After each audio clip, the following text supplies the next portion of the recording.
Di tengah melonjaknya harga pangan, pemerintah Provinsi Bali terus berupaya untuk menjaga ketersediaan pangan di Bali. Bahkan pemerintah kabupaten kota yang belum memiliki perumda pangan untuk segera membentuknya. Demikian disampaikan Sekda Provinsi Bali, Dewo Made Indra.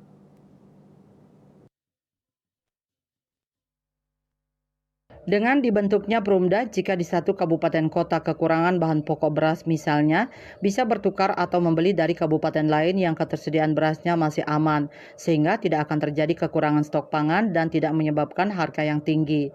Sekda mengatakan keberadaan Perumda pangan bertujuan untuk menyerap hasil pertanian dari masyarakat setempat, sehingga selain stok pangan aman, perekonomian masyarakatnya juga akan berputar secara sehat. Diungkapkan bahwa pada bulan Februari 2024 inflasi di Bali tercatat 2,98% YoY dan secara bulanan Provinsi Bali mengalami inflasi sebesar 0,61% MTM.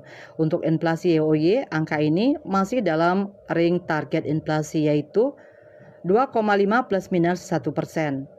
Oleh sebab itu, sangatlah penting apabila upaya pengendalian inflasi bisa dilakukan secara ngerombo bersama-sama antara stakeholder, tidak hanya dalam lingkup antar kabupaten kota sebali, namun antar wilayah khususnya Bali Nusra.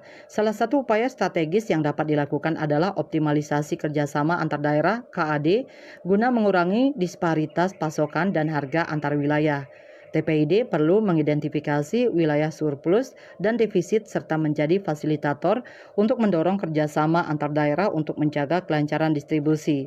Sementara itu, ahli utama Itjen Kementerian Dalam Negeri RI, Rulekson Simatupang mengatakan ada 6 upaya konkret Pemda dalam penanganan inflasi daerah, yaitu melaksanakan operasi pasar murah, melaksanakan sidak ke pasar dan distributor agar tidak menimbun atau menahan barang, kerjasama dengan daerah penghasil komoditas untuk kelancaran pasokan, gerakan penanaman, merealisasikan belanja tidak terduga BTT, serta memberikan dukungan transportasi dari APBD.